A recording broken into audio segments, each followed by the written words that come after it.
Vanessa here from the You Don't Have to Be Perfect podcast, bringing you a brand new episode.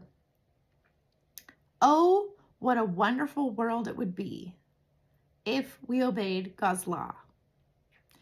When you read Exodus and Deuteronomy, it is easy to see that God's law is beautiful. It is not tedious, arbitrary, or harsh. Abiding by God's law would ensure that all are loved. Isn't that what we all want? We would need everyone to follow God's law, but if we did, oh, what a wonderful world it would be. Because of the New Testament, Christians disregard God's first covenant because Jesus is the new covenant and fulfills the law. Therefore, we need not bother ourselves with it anymore, right? But look, Jesus speaks of the law of Moses, which was God's law, delivered by Moses to the Jews, and tells them, Moses gave you the law, but none of you obeys it. In fact, you are trying to kill me. John 7:19 NLT. We try to kill Jesus every time we choose our own way. Nothing has changed since Jesus walked the earth. Jesus pointed to the Father in everything he did. In verse 16, he says, My message is not my own. It comes from God who sent me.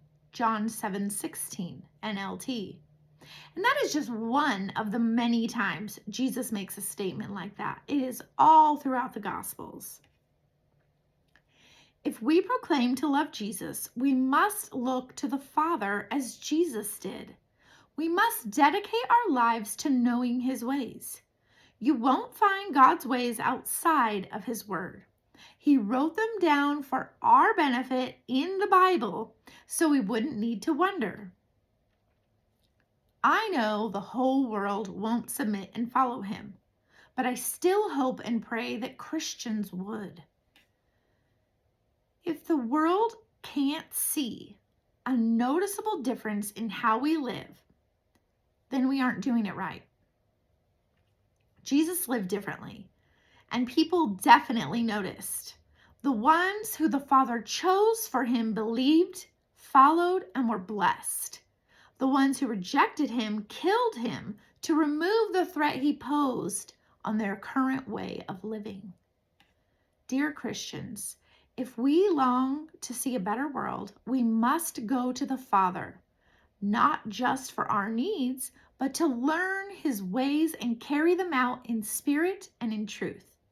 Just imagine how beautiful it would be. Thanks for listening.